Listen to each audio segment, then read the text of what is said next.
Boa noite, meus queridos irmãos espirituais. Como é que estão todos? Espero que bem. Hoje vamos falar de um assunto bem interessante, que é a natureza e as propriedades do nosso veículo espiritual, que se chama perispírito, segundo a doutrina espírita, veículo pelo qual ou através do qual nós podemos transitar nos mundos, tanto terrenos, plano físico, quanto nos planos espirituais. Bom, e para fazer essa explanação pequena, eu peguei o livro da Gênese, que das 5 obras de Kardec, para mim, é uma das melhores, né? Se não a melhor dos 5 livros. E eu peguei, o livro que eu peguei para ler é esse livrinho aqui, da editora Besouro Lux. Existem outras editoras, tá bem, meus irmãos, mas essa aqui é uma que eu gosto muito. E então nós vamos estudar aí, né, a natureza e as propriedades do nosso perispírito, tá bem? Então vamos lá. Muito bem, meus queridos. Então, dando início aqui ao nosso estudo, nós vamos analisar a segunda parte do livro da Gênese, lá no capítulo 14, itens de 7 a 12, que tratam da formação e as propriedades do perispírito. Tá bom? Então vamos lá. O item 7 começa assim: o perispírito, ou corpo fluídico dos espíritos, é um dos produtos mais importantes do fluido cósmico universal. Ele é uma condensação desse fluido em torno de um foco da inteligência chamado alma. Também já vimos que o corpo físico tem sua origem nesse mesmo fluido condensado e transformado em matéria tangível.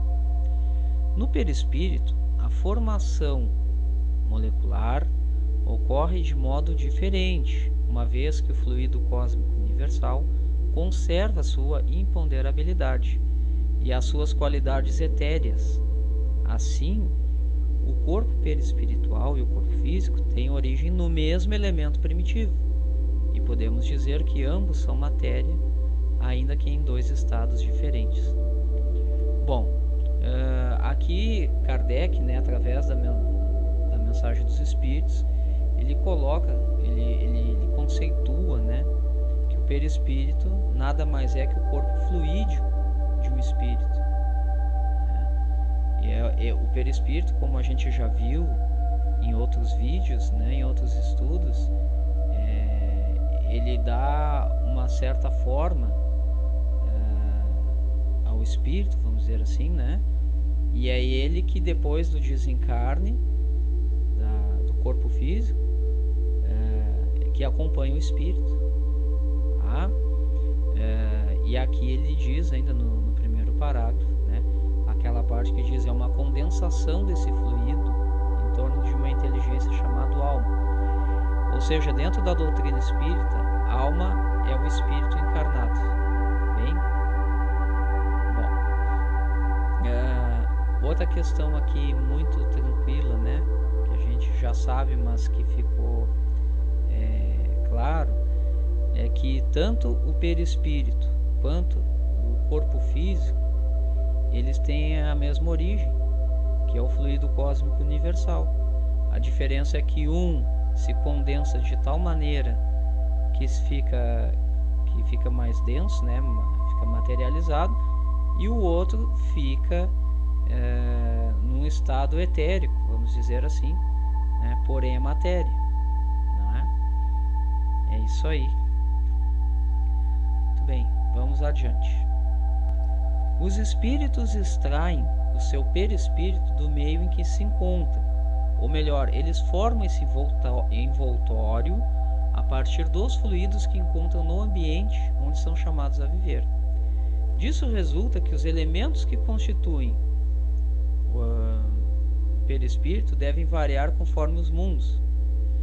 Sendo Júpiter um planeta muito mais adiantado, se comparado com a Terra, um orbe onde a vida em um corpo físico não apresenta a materialidade da nossa, os envoltórios do perispírito devem ser de natureza infinitamente muito mais quintessenciada do que aquela que possuímos aqui.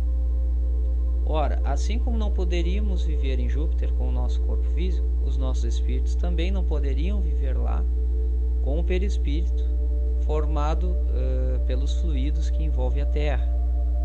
Ao deixar a Terra, o fluido deixa aqui o seu envoltório fluídico e se reveste de um outro envoltório, apropriado ao mundo que ele vai habitar. Bom, então, fica muito claro, meus irmãos, que os espíritos, né, quando vão formar o seu perispírito, né, o perispírito eles vão buscar de acordo com o fluido do ambiente em que eles se encontram, né?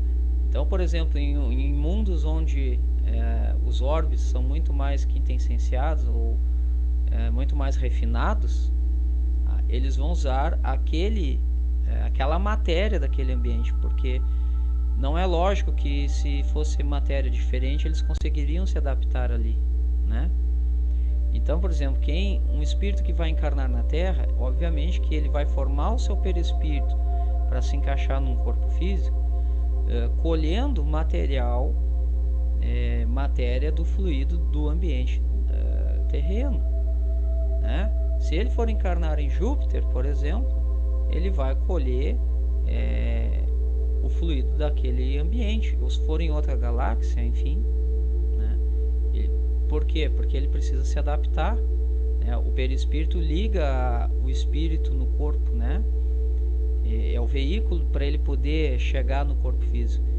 Então, obviamente que esse perispírito vai ser formado de material daquele ambiente ali. Tá bem? Muito bem. Agora vamos para o item 9, que diz assim: a natureza do envoltório fluídico está sempre em relação com o grau de adiantamento moral do espírito. Os espíritos inferiores não podem mudar de envoltório a seu bel prazer, e por consequência eles não podem passar a vontade de um mundo para outro. O envoltório fluídico de alguns espíritos, mesmo que etéreo e imponderável em relação à matéria tangível, é ainda muito pesado. Desse modo, eles estando no mundo espiritual, seu envoltório não permite que eles saiam do meio onde estão vivendo. Nessa categoria, podemos incluir aqueles espíritos cujos perispíritos são tão grosseiros que eles os confundem com o corpo físico, razão pela qual acreditam que ainda estão vivos. Esses espíritos, cujo número é considerável, permanecem na superfície da Terra como os encarnados e acreditam que ainda estão cuidando de suas ocupações terrenas. Existem outros que já estão um pouco mais desmaterializados, mas não o suficiente para se elevarem acima das regiões terrestres. Bom, meus irmãos, essa parte do número 9 é muito interessante, que fala acerca da natureza do perispírito, né? Principalmente dos espíritos inferiores. Então, a natureza está muito relacionada com o grau de adiantamento do espírito. Nós discutimos muito isso lá nos vídeos que falam da crise da morte. Por isso que a gente sempre enfatiza, não é verdade, que nós possamos aproveitar o momento aqui para nos adiantar, para nos espiritualizar mais, e na hora do desencarne a gente poder sair daqui de uma maneira mais tranquila, vamos dizer, né? E aqui, então, aqui explica muito, né, a questão dos espíritos que sequer souberam que desencarnaram, né, que ficam vagando aqui na Terra. Então vamos por partes, meus irmãos, para a gente entender bem, tá? Vamos lá. A natureza do envoltório fluídico está sempre em relação com o grau de adiantamento moral do espírito. Então, o fluido ali que forma o perispírito depende do grau de adiantamento, né? Conforme for, cada um vai ter um tipo de perispírito, tá? Os espíritos inferiores não podem mudar de perispírito, tá? A seu bel prazer, como eles quiserem. E por consequência, eles não podem passar a vontade de um mundo para outro. Tanto no mundo material quanto no espiritual. Eles não podem passar de uma dimensão que eles se encontram, por exemplo, para uma dimensão mais pura, uma dimensão maior, mais sutil, não é? Porque o perispírito deles vai impedir isso, tá? Bom, e aí diz assim, o envoltório fluídico de alguns espíritos, quer dizer, o perispírito deles, né, mesmo que etéreo e imponderável em relação à matéria tangível, quer dizer, mesmo que apenas na forma etérica, né, ele é ainda muito pesado. Então, mesmo que eles estejam no mundo espiritual, eles não conseguem, né, eles não vão conseguir subir para planos superiores, mais sutis, tá? E dentro dessa categoria, né, Kardec explica que tem espíritos cujos perispíritos são tão grosseiros que eles os confundem com o corpo físico, né? E essa é uma das razões pela qual eles acreditam que ainda estão vivos. Entenderam? Muito interessante, né, meus irmãos? Tá? E esses espíritos, esse tipo de espírito, que não é pouco, né, eles permanecem aqui, vagando, né, dentre os encarnados, né, e ainda acreditam que estão cuidando aqui da sua vida. Obviamente que são espíritos agarrados à matéria, né, à materialidade, não é? Por outro lado, já tem outros que vão se desmaterializando, vão se desapegando, né, até chegar um ponto em que eles conseguem então mudar o seu perispírito, né, e se elevar para regiões acima dos planos terrenos, tá bem? E segue aqui ainda no item 9. Os espíritos superiores, ao contrário, podem descer aos mundos inferiores e até encarnar neles. Eles retiram dos elementos que constituem o mundo onde vão viver os materiais para a formação de seu envoltório fluídico, perispírito, né, ou carnal, apropriado ao meio em que se encontram. Fazem como o grande senhor, que se despe temporariamente de suas vestes para vestir os mesmos trajes dos plebeus, sem com isso deixar de ser o grande senhor. Então, ao contrário dos espíritos inferiores que não conseguem subir para mundos superiores mais sutis, os espíritos superiores conseguem, né, conseguem descer para vibrações inferiores. Porém, para facilitar, né, o mundo deles, né, a vinda deles, porque é muito mais difícil, né, a pessoa acostumada num ambiente sutil e tem que ir para um ambiente denso, mas eles como espíritos esclarecidos e inteligentes que são, né, eles conseguem então criar o seu perispírito a partir dos elementos daquele ambiente em que vão encarnar ou que simplesmente vão visitar, né, para ajudar alguém ou receber algum espírito que vai desencarnar na hora. Como eles fazem isso? Pegam os fluidos daquele ambiente e moldam o seu perispírito para ali chegar, tá? Então segue ali. É assim que os espíritos que pertencem a uma categoria mais elevada podem se manifestar aos habitantes da Terra ou encarnar entre eles para cumprir uma missão. Esses espíritos trazem consigo não o envoltório, mas a lembrança intuitiva das regiões de onde vieram e que eles veem em pensamento. São videntes entre os cegos, né? Ao encarnar na Terra, eles intuitivamente já trazem todo o seu conhecimento, né? São grandes espíritos e que aqui se destacam, né? Outros vivem em anonimato e não deixam, contudo, de fazer grandes obras de caridade. Ok? Muito bem. Vamos ao 10. Aqui diz assim: a camada dos fluidos espirituais que envolve a Terra pode ser comparada às camadas inferiores da atmosfera, que são mais pesadas, mais compactas e menos puras do que as camadas superiores. Esses fluidos não são homogêneos, eles são uma mistura de moléculas de diversas qualidades, entre as quais necessariamente estão as moléculas elementares que formam a sua base. Mas essas moléculas encontram-se mais ou menos alteradas, ou seja, tudo que existe no universo, meus irmãos, é uma combinação, cada uma tem uma combinação diferente desse fluido cósmico universal, que forma tudo o que existe e o que percebemos, né? Inclusive no plano espiritual, no plano etérico, né? É isso mais ou menos que diz. Então, as camadas dos fluidos espirituais que envolvem nosso planeta é como os da atmosfera. Uns vão ser mais densos e os outros mais sutis, tá? Seguindo ali, os efeitos que esses fluidos produzem vão estar diretamente ligados à quantidade das partes puras que eles trazem. Uma comparação nos fará entender melhor. O álcool misturado em diferentes proporções com água ou com outras substâncias tem o seu peso específico aumentado. Por efeito dessa mistura e por causa disso, a sua força e a sua capacidade de se inflamar diminuem.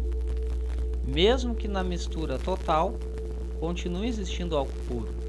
Então, quanto mais ele se mistura, né, mais ele perde as suas características, né? É isso que quer dizer. Então, esses fluidos, quanto mais puros, quanto mais sutis, né? Mais puros eles estão. Conforme eles vão vindo, né, vão ficando mais densos, eles vão se misturando com outros fluidos, menos puros eles se tornam e se tornam, por outro lado, mais densos, né? Os espíritos chamados a viver num determinado meio extraem dele os seus perispíritos. Se o espírito é mais evoluído, o seu perispírito se formará das partes mais puras do fluido próprio ao mundo em que ele vai encarnar. Já os pouco evoluídos formarão o seu perispírito com as partes mais grosseiras desse mesmo fluido. Nesses mundos, o espírito pode ser comparado a um reativo químico que atrai para si as moléculas assimiláveis que a sua natureza pode assimilar. Então, esse parágrafo aqui, esse terceiro parágrafo, explica o segundo ali de cima, né? Quer dizer, se o espírito é mais evoluído, né, ele vai retirar do ambiente as partes mais puras, as moléculas mais puras, para formar o seu perispírito, né? Para quê? Para que ele possa mais possivelmente se adaptar ao meio, né? Já que ele é um espírito mais evoluído, é mais sutil. Então ele vai pegar as moléculas mais refinadas do ambiente para poder se adaptar. Já um espírito que vem de regiões mais inferiores, ele vai pegar aquelas moléculas mais grosseiras, né? Aquelas que vai fazer construir o seu perispírito de uma maneira em que ele possa se adaptar também, porque senão ele não vai conseguir, vai haver uma repulsa. Isso vai ser explicado agora aqui a seguir. Disso resulta um fato muito importante. A constituição íntima do perispírito não é idêntica em todos os espíritos encarnados ou desencarnados que povoam a Terra ou o espaço que a envolve. O mesmo já não acontece com o corpo físico, que, conforme já foi demonstrado, é formado dos mesmos elementos, qualquer que seja a superioridade ou a inferioridade do espírito. Assim, os efeitos produzidos pelo corpo físico são os mesmos para todos, ou melhor, as necessidades são semelhantes, ao passo que, no que diz respeito ao perispírito, as necessidades diferem tudo. Também resulta que o perispírito de um espírito se modifica com o progresso moral que ele realiza a cada encarnação, mesmo que essa encarnação se dê no meio onde ele já viveu. Os espíritos superiores, quando reencarnam para cumprir uma missão no mundo inferior, possuem um perispírito menos grosseiro do que os nativos desse mundo. Bom,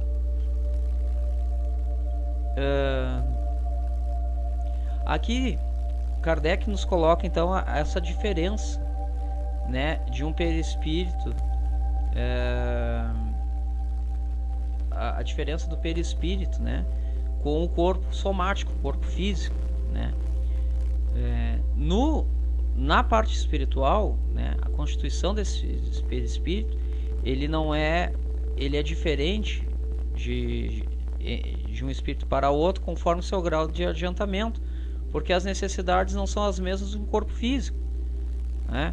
Por exemplo, o corpo físico precisa de água, e não interessa se o espírito encarnado aqui ele é um espírito superior ou inferior, né? Ele vai precisar de água, ele vai precisar de comida para manter o corpo, né? Se estiverem num ambiente muito árido, muito quente, todos vão sentir calor. Se estiverem num ambiente muito gelado, muito frio, todos vão sentir frio, vão precisar se agasalhar, e assim sucessivamente. Já no plano espiritual, não, né?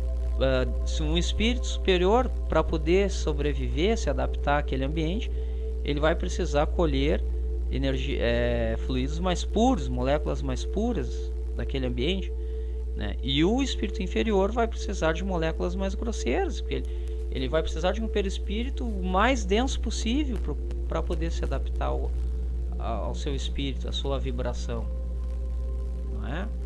Então é isso que está sendo explicado aqui. E obviamente que um espírito, o perispírito, né, conforme a pessoa vai aqui na Terra evoluindo, o seu perispírito também vai evoluindo, né? E nem que para essa evolução ele possa reencarnar no mesmo mundo mais de uma vez, não tem problema nenhum nisso, né? E conforme for, ele vai melhorando, seu perispírito vai ficando mais purificado, né? Mais sofisticado, e por consequência ele poderá habitar mundos superiores, né? Conforme a sua evolução, ou reencarnar aqui no mesmo mundo, talvez em algum mundo inferior, mais inferior, para cumprir alguma missão, porém ele já vai ter essa sabedoria, né, a sabedoria de como é que se diz, de reparar nessa necessidade de buscar um fluido mais refinado, mais puro, compatível com o seu espírito. Ok? Muito bem. Vamos aqui para o item 11, que diz assim: o meio sempre guarda uma relação com a natureza dos seres que nele precisam viver. Os peixes vivem na água, os seres terrestres vivem no ar, os seres espirituais vivem no fluido espiritual ou etéreo, mesmo que estejam na Terra. O fluido etéreo está para as necessidades do espírito, assim como a atmosfera está para as necessidades dos encarnados. Então, aqui fala dessa necessidade. Cada ser, né, dependendo de sua condição, precisa de um meio para sobreviver, né? Então aqui foi colocado esse exemplo, né? Então, ora, do mesmo modo que os peixes não podem viver no ar e que os animais terrestres não podem viver numa atmosfera muito rarefeita para seus pulmões, os espíritos inferiores não podem suportar o brilho e a presença dos fluidos mais etéreos. Eles não morreriam no meio desses fluidos porque o espírito não morre, mas uma força instintiva os afastaria dali, do mesmo modo que nos afastamos de um fogo muito ardente ou de uma luz com um brilho muito intenso. Eis porque eles não podem sair do meio que é apropriado à sua natureza. tá? Para mudarem de meio, eles precisam antes mudar a sua natureza, livrando-se dos seus instintos materiais. Resumindo, precisam se melhorar e se transformar moralmente. Desse modo, eles vão gradualmente se identificando com um meio mais depurado, e esse meio se torna para eles uma necessidade. O mesmo acontece com os olhos daqueles que viveram muito tempo nas trevas e precisam de um tempo para se habituar à luz do dia e ao brilho do sol, né? Então aqui fala, meus irmãos, de como se adaptar, né? Da adaptação aos meios, né?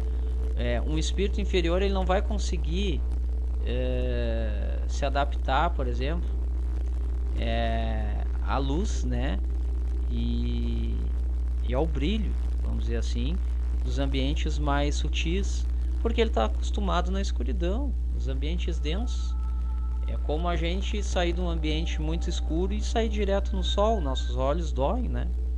Ou como tocarmos no fogo, vamos sentir aquela repulsa que percebemos como dor, né? E vamos nos afastar rapidamente, né? Mas conforme esses espíritos vão evoluindo, a própria evolução já vai trazer essa necessidade deles buscarem meios condizentes com o seu perispírito, porque, como foi dito aqui atrás, conforme o espírito evolui, seu perispírito vai se depurando.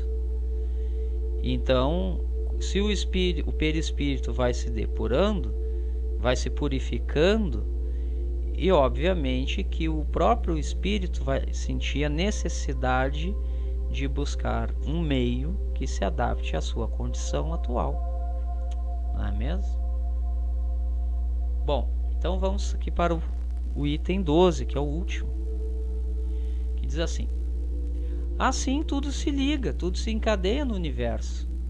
Tudo está submetido à grande e harmoniosa lei da unidade, desde a matéria mais compacta até a espiritualidade mais pura.